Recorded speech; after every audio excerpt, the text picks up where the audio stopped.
Padre, Hijo, Espíritu Santo, el primer dogma del cristianismo y el primer artículo del credo. Jesucristo lo proclamó en forma irrecusable antes de partirse de este mundo,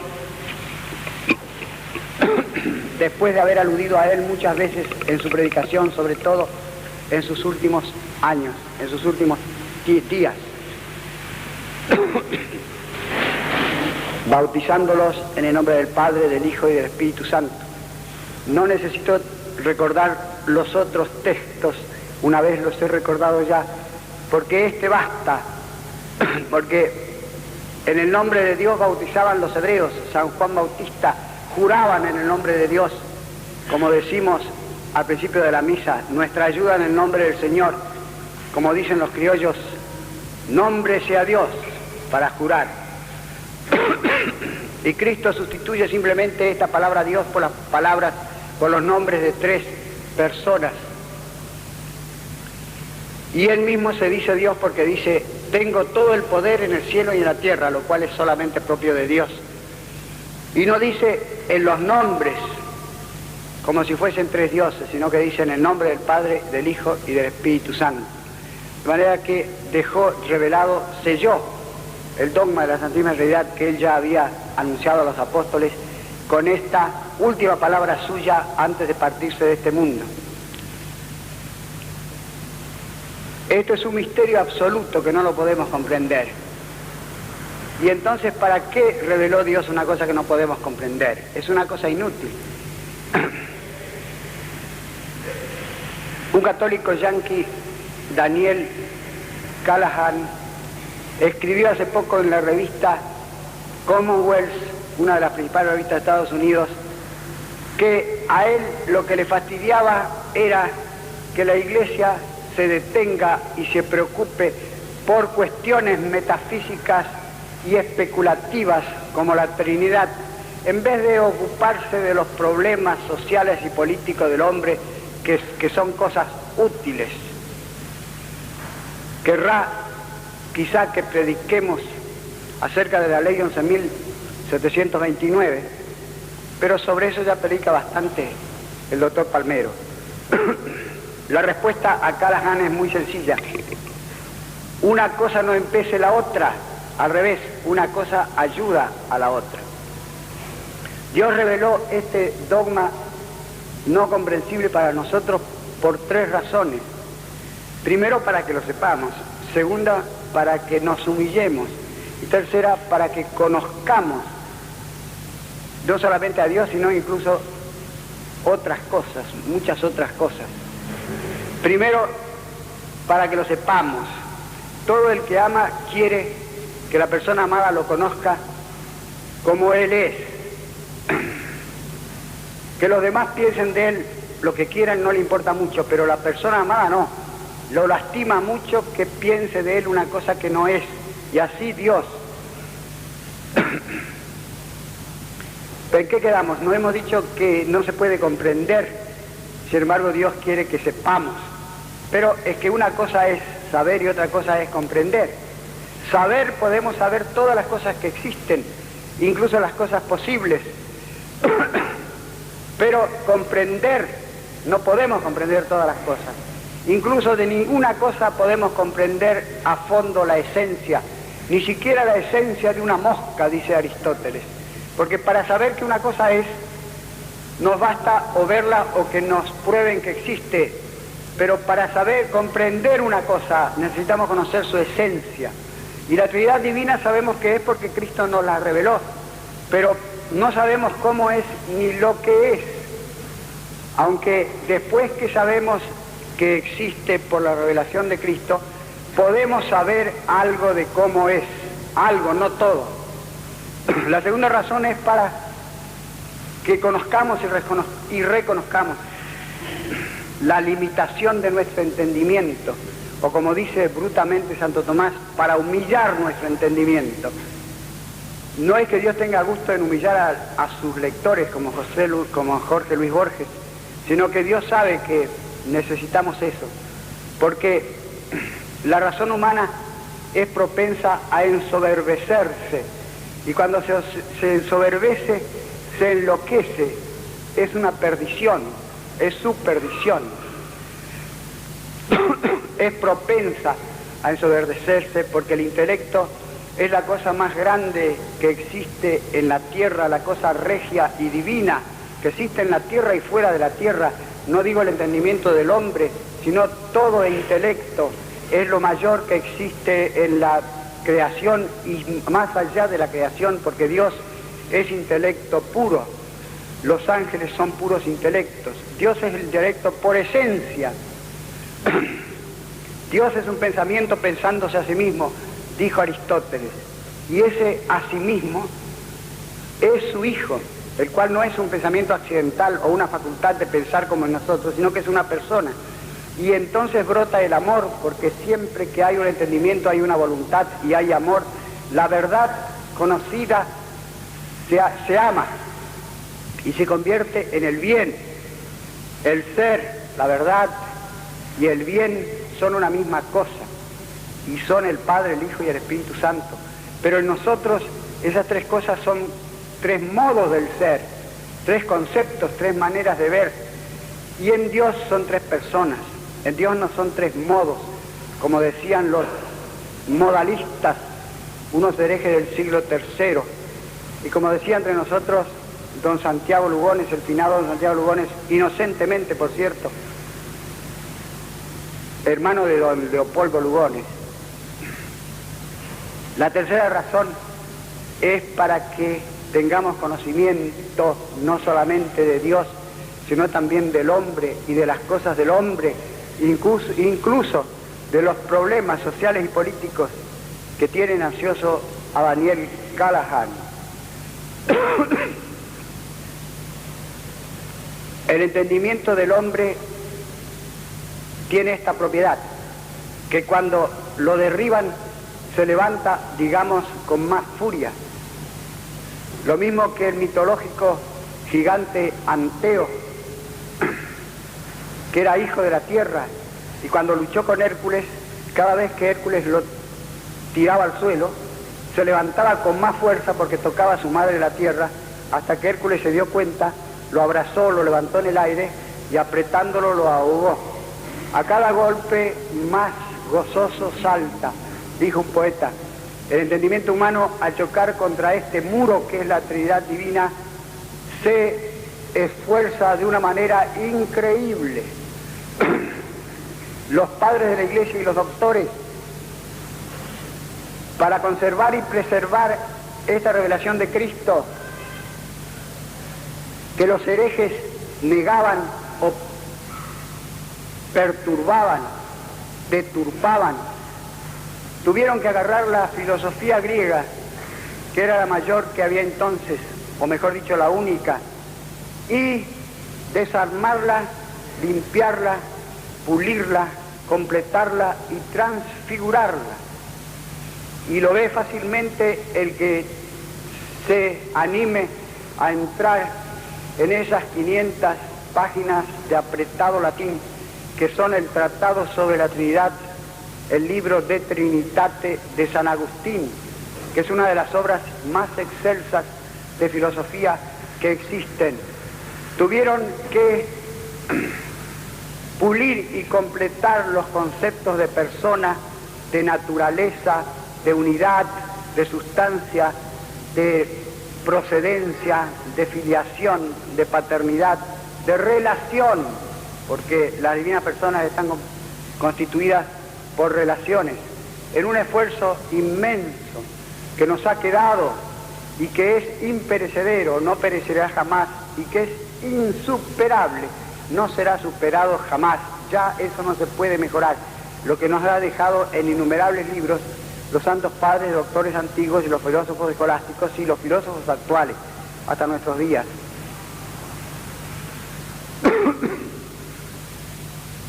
La Santísima Trinidad está constituida, las personas de la Santísima Trinidad están constituidas por relaciones. La paternidad constituye la persona del Padre, que es creador y no engendrado. La filiación constituye la persona del Hijo, que es engendrado y no creado. y la procedencia constituye la persona del Espíritu Santo, que es ni creado ni engendrado. Estas relaciones son accidentales en nosotros, pero son en Dios personales o hipostáticos. La relación es la única cosa que está entre la sustancia y el accidente. Los filósofos recorrieron las 9 categorías de Aristóteles. Todos los seres que pueden existir pertenecen a una de 9 categorías. La primera, la sustancia, las 8 siguientes, los accidentes. Recorriendo eso, se ve que solamente la relación puede aplicarse a Dios, porque la sustancia no puede aplicarse, serían 3 dioses si fueran 3 sustancias o 3 naturas. Y todas las demás relaciones, las demás categorías menos la relación, ponen imperfección en Dios. Por ejemplo, la cantidad, el lugar, el tamaño, el tiempo, ponen imperfección en Dios, de manera que solo la relación queda para constituir las 3 personas de la Santísima Trinidad que forman una sola naturaleza, pertenecen a una sola naturaleza. La anécdota de hoy es algo que me dijo una vez el finado doctor Francisco Romero, al cual yo le vendí las obras completas del filósofo Godofredo Leibniz, que me habían mandado equivocado de Alemania y yo no podía pagar. Yo había encargado las obras escogidas de Leibniz en 5 tomos y en el idioma original, que es francés, alemán y latín, porque en los 3 escribió Leibniz. Y me mandaron 4 tomos de los 34 tomos de las obras completas de Leibniz, donde está toda su correspondencia, pues escribió 10.000 cartas durante su vida. Y vino Romero muy ufano al Instituto del Profesorado y me dijo: ¿sabe que he escrito un librito acerca de la relación? He encontrado en Leibniz algunas ideas muy buenas sobre la relación. Nadie ha escrito hasta ahora acerca de la relación. Y yo le dije: pero nadie ha escrito, doctor, si hay montones de libros que llenarían todo este cuarto y 5 cuartos más, escritos sobre la relación por los filósofos escolásticos. Y entonces él bufó: va, los filósofos escolásticos. Esa frase me lo retrató entero al doctor Francisco Romero. Por lo tanto, en relaciones consisten las personas divinas, las 3 personas divinas. No tengo tiempo de hacer una lección acerca de la relación, como había pensado, pero baste decir que la relación es lo más importante que existe en el mundo. Parece nada, por un lado, o es nada, y por otro lado, es una cosa importantísima porque constituye el orden. Todos los órdenes están constituidos por una relación o por relaciones, desde el orden de una biblioteca, desde el orden de una nación, el orden de la nación argentina, por ejemplo. No se rían, porque el desorden también está constituido por relaciones, está constituida por relaciones falsas, sin base. El orden del hombre a Dios, por ejemplo, es una relación. Si yo digo gloria al Padre, al Hijo y al Espíritu Santo, o bien si digo maldito sea el Padre, el Hijo y el Espíritu Santo, que Dios me libre, a Dios ¿qué daño le hace eso? A Dios no le hace absolutamente nada, pero daña mi relación con Dios. Y mi relación con Dios se llama simplemente salvación o perdición. De manera que Dios, para evitar la soberbia del entendimiento, nos reveló cosas arcanas de su propia vida interna, de su vida íntima, que es como si dijéramos nosotros su vida afectiva, aunque no hay afectos en Dios ni pasiones, pero hay algo equivalente a nuestros afectos, a nuestras pasiones, a nuestro entendimiento y a nuestro amor. La razón enloquecida es una cosa tremenda, porque la fuerza bruta es una mala cosa, pero la razón bruta es una cosa horrorosa. Hace poco, estando en cama, leí los 30.000 versos de la Légende des siècles de Víctor Hugo, la leyenda de los siglos, y antes había leído los 50.000 versos de las poesías líricas completas de Víctor Hugo. No todo de golpe, por supuesto, porque si los leo todo de golpe me quiebra, a lo mejor me enloquece lo mismo que a él. En el largo curso de una vida ya larga leí todos esos versos, no leí los 30.000 versos del teatro ni pienso leerlos. Es una razón enloquecida, es el ejemplo más eminente de una razón enloquecida. Y digo eminente porque tiene grandes dotes de versificador y de poeta, pero las usa mal, las usa para revestir de brillantes vestiduras las macanas más desapoderadas que existen. Es el macaneador más grande que ha existido. Todas las macanas religiosas actuales y todas las blasfemias del modernismo actual están todas en Víctor Hugo, por lo menos en su raíz, de manera que fascina con el brillo de su fantasía y de su poder de expresión.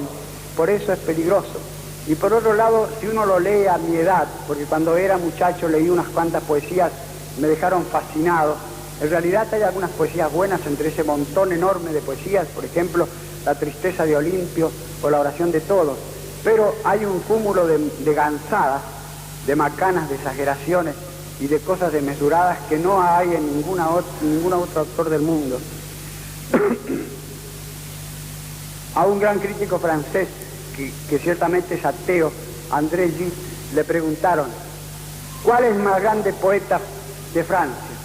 Y André Gide contestó: maldición, es Víctor Hugo. Pero mejor lo definió otro fino poeta francés, Jean Cocteau, que murió hace poco, al cual le dijeron: ¿qué fue Víctor Hugo? Y él dijo: Víctor Hugo no fue Víctor Hugo. Víctor Hugo fue un loco que se creía Víctor Hugo.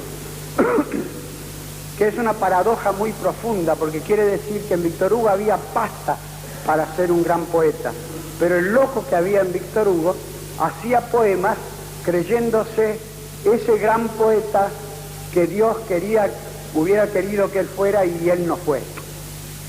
De manera que pidamos a Dios que nos conserve la cordura de la razón, el equilibrio de la razón, para eso que nos conserve la virtud de la humildad y la fe en la Santísima Trinidad, Padre, Hijo y Espíritu Santo.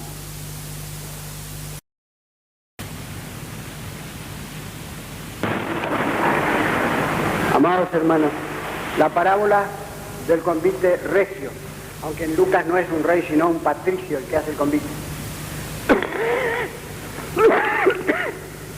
Saben ya que hay dos parábolas en el Evangelio con este tema mismo, y que ambas las hizo Jesucristo, no las hicieron San Mateo y San Lucas glosando una idea de Jesucristo, como dice absurdamente el padre Pichí y otros, y que dichas auditorios diferentes también son diferentes, aunque el comienzo y el fin son lo mismo. El comienzo es una invitación a un gran banquete, el fin es la condenación de los que rechazaron la invitación. En el fondo es la relación fundamental de Dios con el hombre, es decir, Dios hizo al hombre para un gran convite, pero el hombre puede rechazar este convite. Tal como está en Lucas, la parábola viene bien para nosotros. San Pablo la predicó a los paganos, y Cristo probablemente también. Y la puso por escrito Lucas, que es el evangelista del paganismo, de la gentilidad. Los que aquí son condenados, porque no nos hagamos ilusiones,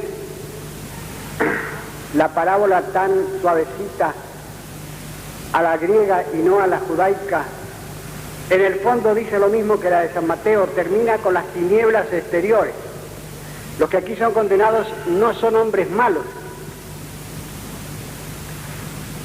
son hombres comunes, ricos sin duda, que dan razones valederas para no ir al convite, pero no son valederas para el convidador, el cual se enoja fieramente y vocifera una condena a los rehusantes que tampoco parece muy valedera, pero no nos engañemos, en el fondo es la misma condena que terriblemente, ferozmente aparece en San Mateo, es decir, la pérdida del reino de Dios, porque el título de esta parábola es el reino de Dios. Está al comienzo de ella, cuando uno de los que estaban en el banquete, en un banquete donde probablemente había griegos y romanos, dijo: qué hermoso debe ser comer en el reino de los cielos. Y Cristo le respondió con esta parábola. Nos viene bien a nosotros, como les vino bien a los gentiles, griegos y romanos, que ya se habían olvidado de la reprobación del pueblo de Israel que está en la parábola de San Mateo. Era un suceso histórico que no interesaba. Porque, como digo, estos no son malvados, sino que están preocupados por los bienes terrenos, por los bienes de esta vida. Y aunque no son malos esos bienes, porque no dice San Lucas que uno había estafado una villa, no un campo como dice acá, una casa, y que otro había robado 10 bueyes y que otro se había amancebado, sino que rechazaron el convite por los bienes terrenos, y ningún bien terreno, sea el que sea, debe impedirnos la búsqueda de Dios, debe impedir nuestra afirmación, nuestra recepción de la invitación divina que se hace a todos los hombres en un momento u otro, y de alguna manera u otra. De manera que esta parábola conviene a nuestro tiempo, porque esa es la enfermedad de la época: andar solícitos detrás de los bienes terrenos. No andéis solícitos, dijo Jesucristo. Y hoy día los gobiernos, y tras los gobiernos las masas, andan solícitos y desalados en pos de la productividad. Todo se vuelve productividad, incentivación, balanza comercial, desvaluación, revaluación, la desalerización o desaleración de la inflación. Esta palabra que no se puede pronunciar la inventó el ministro Pugliese. La desaceleración de la deflación y todas los otros palabrones en on que constituyen el progreso. Y el progreso consiste en fabricar más y más cosas de todas clases para juntar más y más riquezas, y con esas riquezas, sacando naturalmente lo que se tragan los políticos, hacer más y más cosas hasta atosigar al mundo, buenas y malas, chicas y grandes, necesarias o superfluas. El progreso de este tiempo no satisface. A mí me gustan las cocinas a gas, pero los escapes de gas y las explosiones de gas me gustan menos, y mucho menos me gustan las explosiones atómicas. Pero ¿qué le voy a hacer si el gran progreso de nuestra época no es curar el cáncer, porque no han conseguido eso, sino que es las bombas atómicas, hacer bombas atómicas? Se ha calculado seriamente que los Estados Unidos tienen 40.000 o 50.000 bombas atómicas. Parece increíble, es una enormidad. ¿Para qué quieren 50.000 bombas atómicas si con 10 bombas H se puede destruir todo el mundo? Las razones que dan ellos son largas de contar, léanlas en la prensa, pero en el fondo de todo eso existe una especie de frenesí, el frenesí de producir sin cesar, porque si no se produce, se hace el desempleo en la nación, de modo que producen y producen y producen, aunque ya no sea necesario lo que producen, y aunque se atosigue el mundo con las cosas producidas y no puedan colocarlas. Y ese frenesí en el fondo está movido por el miedo. Y el miedo, ¿quién te dice que no pueda traer la paz al mundo? Sir Winston Churchill dijo eso, una cosa cómica si no fuera trágica.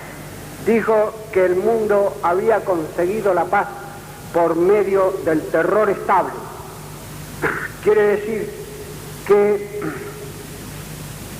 si hay muchas naciones que tengan la bomba atómica, y ya hay 4, no la van a emplear de miedo.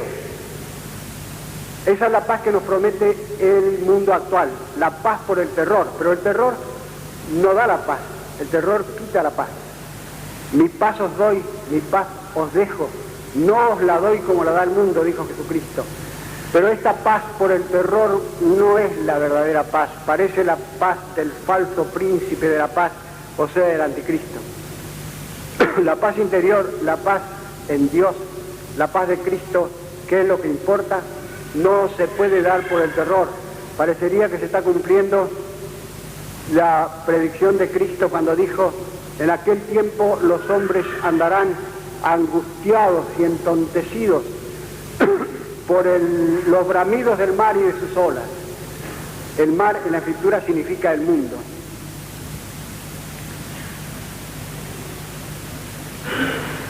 Osvaldo Spengler, un filósofo alemán muy pesimista y un poco pedante, escribió un mamotreto llamado La decadencia de Occidente y un librito llamado El hombre y la técnica, donde enjuicia nuestra civilización y condena la técnica. Según Spengler, las civilizaciones, como los mortales, nacen, crecen, culminan y mueren. Cosa que había descubierto ya el napolitano Gian Battista Vico, el cual es más moderado que Spengler, porque en su librito genial, La Scienza Nuova, dice que las naciones cristianas, católicas, decaen ciertamente, pero después resucitan, cosa que ni Spengler ni su discípulo Toynbee quieren admitir. Para ellos no hay cristianos ni no cristianos. Pero la originalidad de Spengler está en nombrar los síntomas del hundimiento de una nación, de una civilización. El hundimiento, porque la palabra que del título alemán no es decadencia, es hundimiento, Untergang. Dice él que los síntomas son, primero, el abandono de los campos por las grandes ciudades; segundo, el crecimiento de ciudades enormes, urbes tentaculares, como Babilonia y Roma, y como Nueva York y Buenos Aires; tercero, la frivolización de la cultura que se aplica a producir diversiones; y cuarto, la demagogia, que él llama democracia, que arbolando el principio engañoso de que todos los hombres son iguales, destruye los estamentos, los estados naturales, la estabilidad política, y de ahí se siguen innúmeros desastres. Los estados naturales. Antiguamente los hombres tenían un estado, es decir, una situación estable en la sociedad. El hijo seguía por lo general el oficio del padre, y si era inteligente y hacía progresar el oficio, entonces su familia con él, no él solito, subían un grado en la escala social. De campesinos se volvían artesanos, de artesanos se volvían burgueses, de burgueses se volvían nobles. El rey Alfonso X el Sabio, en la ley de las partidas, manda que si un doctor, es decir, un profesor universitario, enseña 3 años con loa, que lo hagan conde, es decir, que ingrese en la nobleza de sangre para siempre, él y su familia, hereditario y vitalicio. Entonces, eso sí que era fomentar la cultura y fomentar la sabiduría. Y la sociedad estaba estabilizada, equilibrada, más o menos, en lo posible al hombre. Hoy día el hombre capaz, y más todavía el hombre astuto, se sale como un cohete de su familia y comienza a trepar con uñas y dientes lo más que pueda, sin límite. Y ordinariamente esta manera de trepar es ganar dinero. Hoy día no hay estamentos, no hay estratos sociales. Los estratos sociales los da el mayor o menor dinero que tiene cada uno. Y como son muchos a trepar, a lo mejor le da un empujón al que está al lado y lo tira abajo al abismo. De manera que se ha producido o se está produciendo el bellum omnium contra omnes que decían los antiguos, la guerra de todos contra todos. Me acuerdo de la oración que decía don Angelo Cicera cuando se levantaba, un italiano albañil que fue uno de los guías de mi infancia, que decía: Dios mío, cuando se despertaba, hoy día, ¿quién me querrá coder? ¿Y cómo hago yo para que no me coda? La técnica es un instrumento, un útil, que se puede usar para el bien.